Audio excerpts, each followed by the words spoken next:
Hello नमस्कार दोस्तों, स्वागत है आप लोगों का। सिंधु सभ्यता को आगे बढ़ाते हैं। Ram Ram, good afternoon, good morning, good evening, good night सबको। चलिए सभ्यता की ओर चलते हैं दोस्तों। तो एक भारत की सभ्यताएं पाकिस्तान की मैंने पढ़ा दी है, उसके पश्चात अपना भारत की सभ्यताओं में और चलते हैं। तो जो भारत की जो सभ्यताएं हैं, देखिए सबसे पहले बड़ी सभ्यता के बड़ी बड़ी सभ्यताएं पढ़ेंगे भारत की। पहली सभ्यता, पहली सभ्यता क्या है? तो पहली सभ्यता मैं आपको बता रहा हूं दोस्तों, जिसका नाम है धोलावीरा। धोलावीरा का अर्थ होता है सफेद कुआं। सफेद कुआं, फटाफट देखिए, यह सभ्यता कच्छ जिले में है, खंबात की खाड़ी, गुजरात में। धोलावीरा सभ्यता का अर्थ होता है सफेद कुआं। यह सभ्यता कच्छ जिला, खंबात की खाड़ी, गुजरात में स्थित है। धोलावीरा जो सभ्यता है ना, इसकी खोज 1967-68 में जगपति जोशी ने करी है। धोलावीरा का जो उत्खनन है ना, ये 1990-91 में रविंदर सिंह बिष्ट ने करी है। क्लियर हुई बात? अब बात आ जाती है धोलावीरा के अवशेषों की। जो धोलावीरा सभ्य, यह नगर स्थापत्य कला की दृष्टि से सबसे सुंदर एकमात्र सभ्यता है ये। देखो, धोलावीरा जो नगर है, ये स्थापत्य, बनावट और बसावट की दृष्टि से सबसे सुंदर नगर है। यह एकमात्र सभ्यता है जहां से नदी के प्रमाण प्राप्त नहीं हुए हैं, नदी ही नहीं मिली है। धोलावीरा से विश्व का सबसे बड़ा स्टेडियम यानी खेल का मैदान मिला है भाई। विश्व का सबसे बड़ा स्टेडियम यहीं से मिला है। और यहां से चूना पट्टी यानी नोटिस बोर्ड के प्रमाण भी मिले। जैसे स्कूल कॉलेजों में रहता है ना सूचना पट, तो वो वाले प्रमाण में यहां से फारस की गुल्फ मोहरें प्राप्त हुई हैं।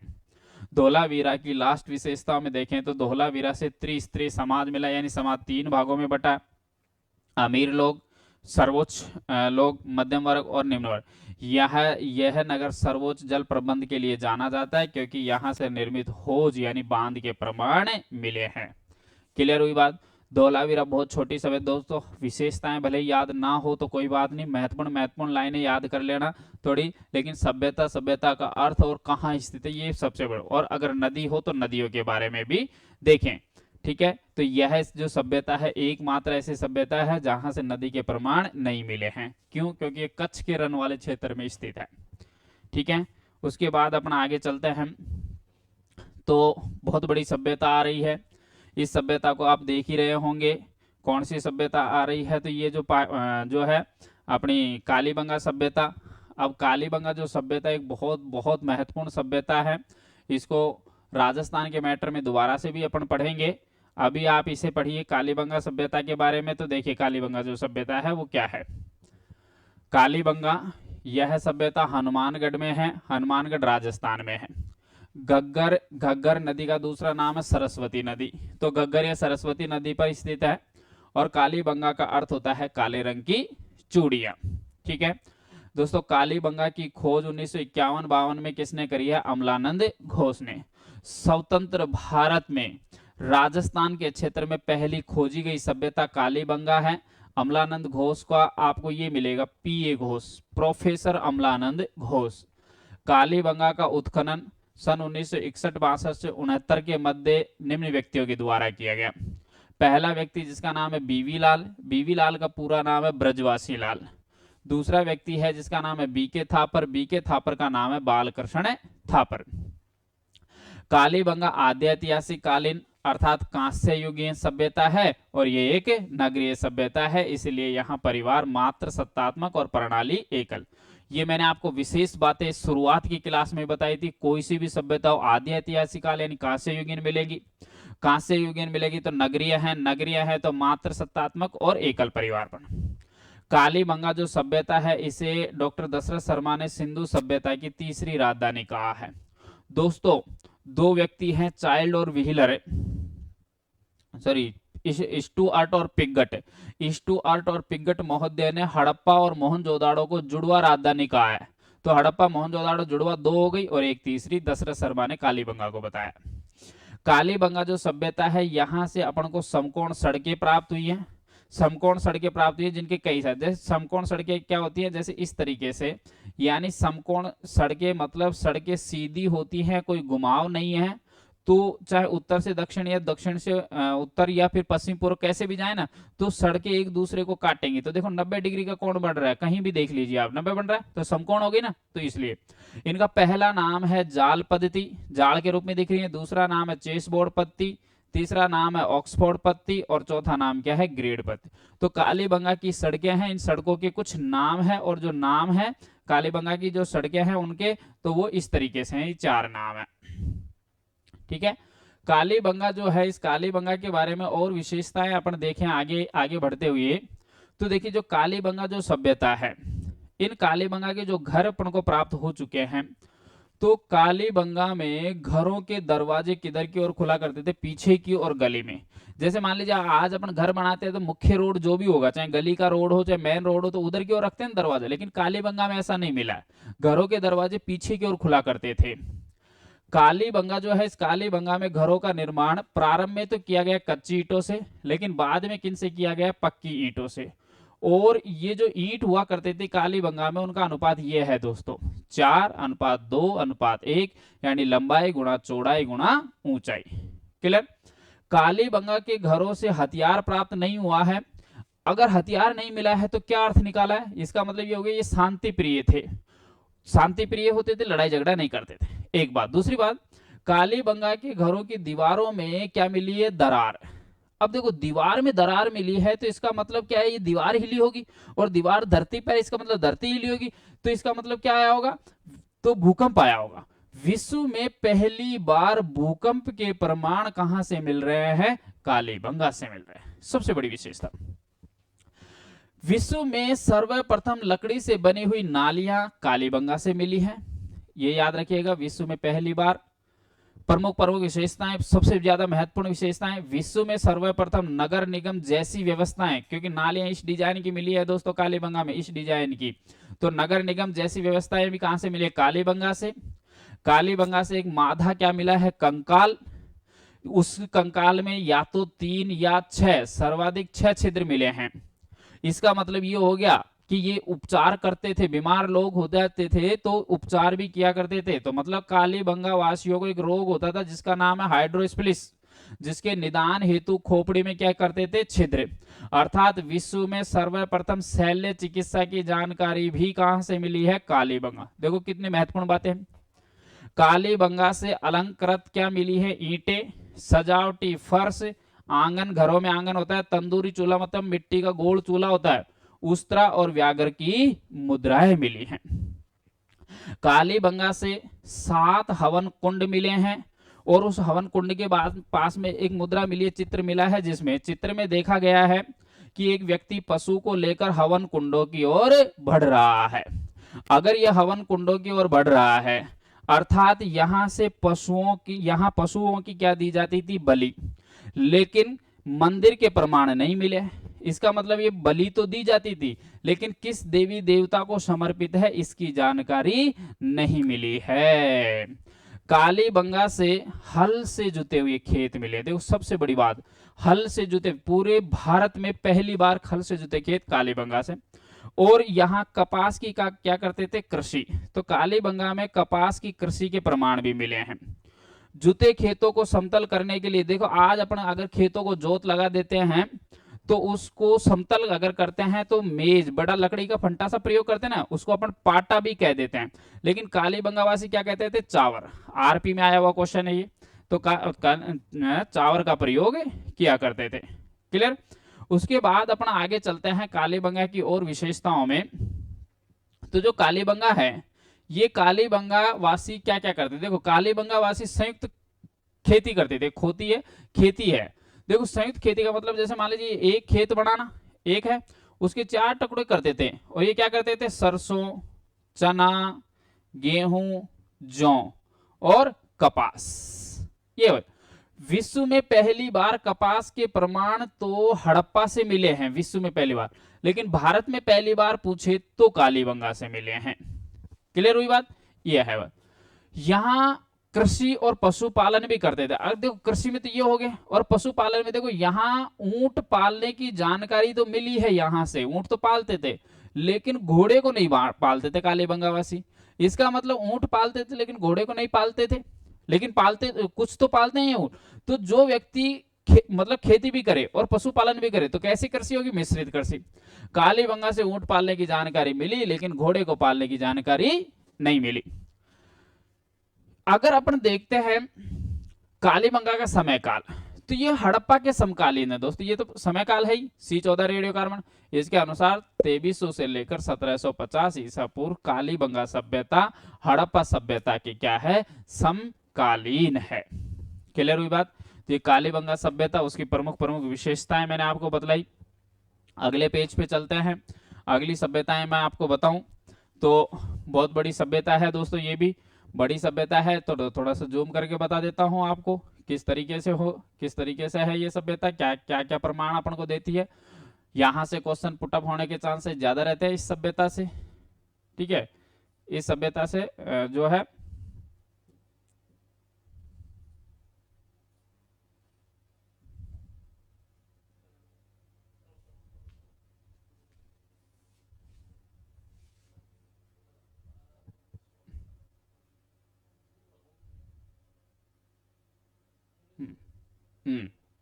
ठीक है दोस्तों।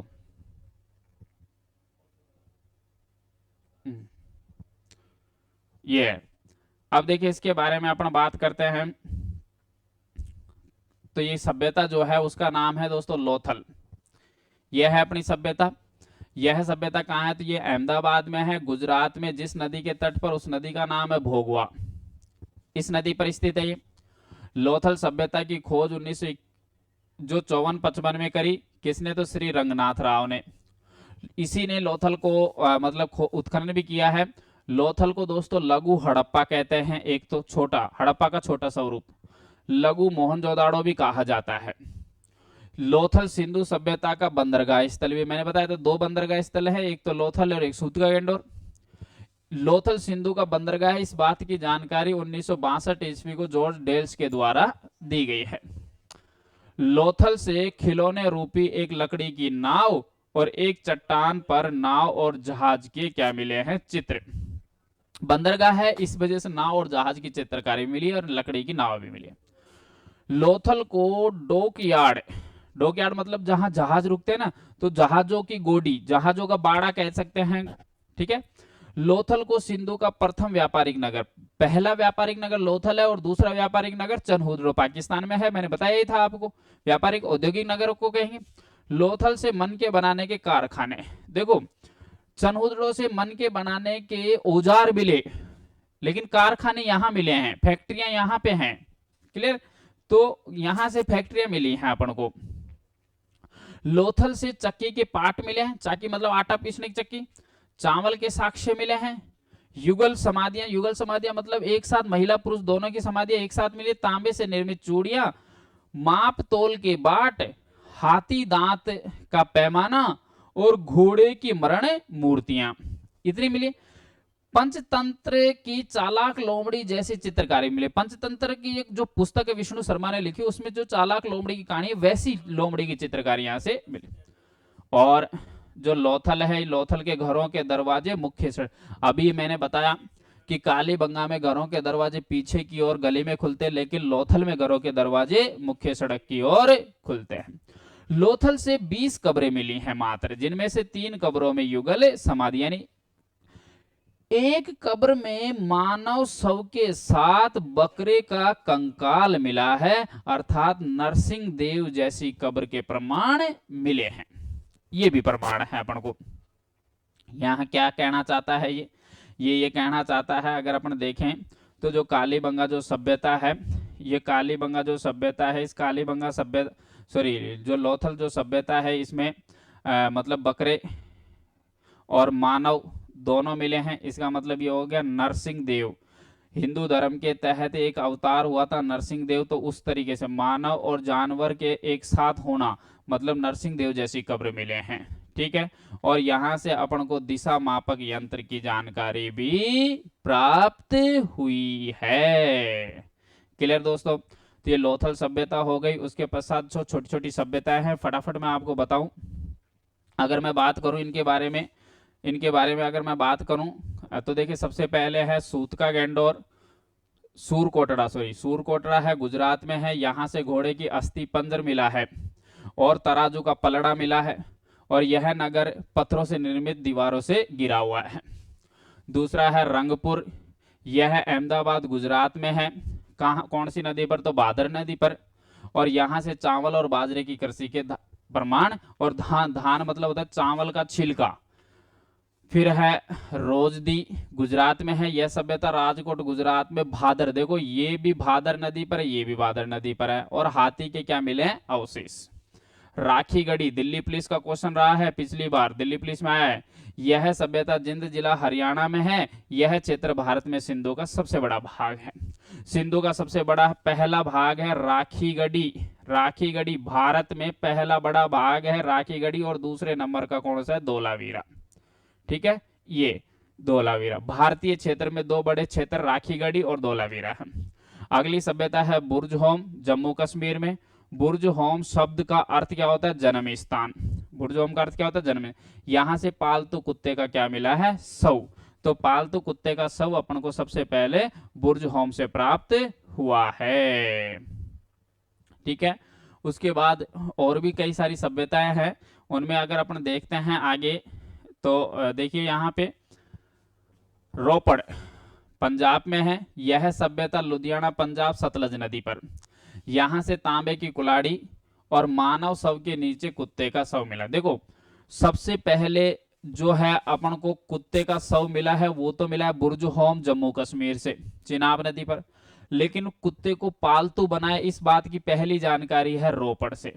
और रोपड़ है ना दोस्तों, ये स्वतंत्र भारत में प्रथम खोजी गई सभ्यता है। स्वतंत्र भारत की पहली खोजी गई सभ्यता का रोपड़ पंजाब में है। और अगर राजस्थान की पूछी जाए तो कालीबंगा है स्वतंत्र, यानी आजादी के बाद में। क्लियर। लास्ट सभ्यता है बनवाली। बनवाली है ये, सॉरी सेकंड, यह हिसार हरियाणा में है, रंगोई नदी के तट पर। यहां से खिलौने रूपी पक्की मिट्टी के हल, उन्नत किस्म के बीज, मतलब जोंके और मछली पकड़ने का कांटा, और शतरंज। शतरंज मतलब वही होता है दोस्तों, मतलब समकोण सड़कें, शतरंज यही होता है, ऐसी मिली है। यहाँ से जल निकास व्यवस्था के प्रमाण, ये प्रभाव नहीं है, तो जल निकास मतलब नालियों की व्यवस्था के प्रमाण नहीं मिले हैं। कहां से नहीं मिले हैं? बनवाली। अगली सभ्यता कुणल। कुणल मतलब हरियाणा में है। यहाँ से चांदी के क्या मिले हैं? मुकुट, दो बड़े बड़े मुकुट प्राप्त हुए हैं। कहां से हुए हैं? तो कुणल नामक सभ्यता से प्राप्त हुए हैं। ठीक है भाई, आगे देखें। अगली सभ्यता है आलमगीरपुर। यह सभ्यता मेरठ में, मैंने बताया था अंतिम पूर्वी है, उत्तर प्रदेश हिंडन नदी के तट पर। यहाँ से एक सेल खड़ी, एक भी सेल खड़ी, सेल खड़ी मतलब चूना पत्थर की मोहर है ना सिंधु सभ्यता की जानकारी के लिए, वो नहीं मिली है। और मृद भांडों पर मोर और गिलहरी के, मतलब मिट्टी के बर्तनों पर मोर गिलहरी के चित्र मिले हैं। अगली सभ्यता दायमा या दैमाबाद, जो दक्षिणी सभ्यता है लास्ट। यह सभ्यता अहमदनगर महाराष्ट्र में गोदावरी यानी परवरा नदी पर स्थित है। और यहाँ से कांसे का रथ, यहाँ से एक चित्र मिला जिसमें देखा गया है नगन पुरुष बैलगाड़ी को खींच रहा है। नेवासा कहाँ है? महाराष्ट्र में। यहाँ से रेशम के प्राचीन साक्ष्य, पूरे विश्व के सबसे प्राचीन रेशम साक्ष्य नेवासा। मालवण सूरत गुजरात। यहाँ से सिंचाई की नहरों की व्यवस्था, सबसे पहले सिंचाई की नहरों की व्यवस्था मालवण से प्राप्त हुई है। ठीक है, उसके बाद अगली सभ्यता और देखेंगे तो सभ्यता देखिए, सबसे पहले तो यह है मांडा, लास्ट अंतिम उत्तरी है। तो ये जम्मू कश्मीर में स्थित है, चिनाब नदी पर। यहाँ से संपूर्ण सैंधव क्षेत्र में लकड़ी की पूर्ति की जाती थी। और यहाँ से टेरिकोटा केक की क्या मिले हैं? अवशेष मिले हैं। क्लियर। तो ये वाली जो चीजें हैं, उसके बाद इस टॉपिक पे आइए आप। टॉपिक कौन सा है? तो ये टॉपिक ये है सिंधु सभ्यता जो है, इसके पतन के कारण सिंधु सभ्यता कैसे नष्ट हो गई, इनको देखेंगे। तो सिंधु सभ्यता के पतन के कारणों में आइए। देखो यहाँ अलग अलग इतिहासकार अलग अलग तथ्य देता है। सर्वमान्य तथ्य कुछ भी नहीं है, लेकिन प्रमाण अलग अलग हैं। पहला प्रमाण देखिए, यहाँ से स्टुअर्ट और पिगट महोदय ने हड़प्पा और मोहनजोदाड़ो को सिंधु सभ्यता की जुड़वा राजधानी, मैंने बताया था स्टुअर्ट, पिगट, हड़प्पा और मोहनजोदाड़ो को जुड़वा शहर कहा है, जुड़वा राजधानी कहा है। और दशरथ शर्मा ने कालीबंगा को तीसरी राजधानी कहा। सिंधु में महिला और पुरुष दोनों क्या पहनते थे, आभूषण पहनते थे, महिला और पुरुष दोनों। और ये मनोरंजन के लिए चौपड़ पासा खेलना, पशुओं की लड़ाई करना और नृत्य करते थे। और सिंधु में माप तोल के बाट 16 के गुणज में मिले, यानी एक बाट 16 किलो का, 16 का दुगना 32, फिर 64, फिर 28, फिर 256, फिर 500, इस तरीके से बढ़ते हुए क्रम में रहते थे। कम से कम 16 किलो, 16 का गुणज चलता था। सिंधु सभ्यता में जो पतन के कारण है, ये तो जानकारी है महत्वपूर्ण। उसके बाद पतन, दो व्यक्ति है, देखो चाइल्ड और व्हीलर ने क्या कहा है, सिंधु क्षेत्र पर आक्रमण हुआ होगा, लड़े युद्ध में सिंधुवासी मारे गए। इसमें से व्हीलर ने उदाहरण दिया है कि आक्रमण हुआ, तो आक्रमण किसने किया है, तो यह आक्रमण इंद्र भगवान ने किया होगा। क्यों, क्योंकि इंद्र की उपाधि है पुरंदर, जिसका अर्थ क्या होता है, दुर्गों को नष्ट करने वाला। तो सिंधु में दुर्ग है ही, सिर्फ एक जगह नहीं है ना, चनो दड़ो, बाकी तो सब जगह है। तो दुर्गों को देखकर इंद्र भगवान ने आक्रमण किया होगा। इंद्र भगवान नहीं चाहता स्वर्ग के अलावा कहीं दुर्ग हो। सर जॉन मार्शल, अर्नेस्ट मैके और श्री रंगनाथ राव के अनुसार सिंधु नदी में क्या आई होगी, बाढ़। इन्होंने ये दिया है, सिंधु नदी में बाढ़ आई, सिंधुवासी बिना टिकट की यात्रा पर चले गए। अमलानंद घोष के अनुसार जलवायु में क्या आया होगा, परिवर्तन। जैसे जलवायु में परिवर्तन हुआ कुछ, और देखो कोरोना महामारी आ गई है ना, उसी तरीके से। डॉक्टर कनेडी लास्ट प्रमाण देता है। डॉक्टर कनेडी ने कहा है कि इस क्षेत्र में महामारी आई होगी, और महामारी में क्या आया होगा, मलेरिया। तो मलेरिया के कारण ये लोग मारे गए। इस प्रकार दोस्तों अपनी सिंधु सभ्यता समाप्त हो गई है। सिंधु सभ्यता की बेसिक जानकारी से लेकर पाकिस्तान की बड़ी सभ्यताएं, और पाकिस्तान की बड़ी सभ्यता के पश्चात अपन भारत की बड़ी सभ्यताओं को मैं पढ़ा चुका हूं। ठीक है, उसके पश्चात अपन ये टॉपिक अपना समाप्त हो गया है। और मैं आपको पहले भी बता चुका हूं, और फिर मैं आपको एक बार और बता रहा हूं कि तीसरी जो है ना, ये अफगानिस्तान में पड़ता है, अफगानिस्तान। और अफगानिस्तान में केवल दो ही सभ्यता है। पहली सभ्यता जिसका नाम है सोरतुगई, सोरतुगई पहला तो ये है। और दूसरी सभ्यता कौन सी है, मुंडीगाक, मुंडीगाक। ये दो ही सभ्यता है। क्लियर हुई बात। इसी के साथ सभ्यता, सिंधु सभ्यता का टॉपिक अपना समाप्त हो गया। उसके पश्चात अपन अगला जो टॉपिक है दोस्तों, वो एक दिन बाद पढ़ेंगे, यानी कि वैदिक सभ्यता वाला टॉपिक पढ़ेंगे। वैदिक सभ्यता वाला टॉपिक शायद सोमवार से स्टार्ट करेंगे अपन। ठीक है, ओके, थैंक यू, धन्यवाद। आज के लिए इतना ही।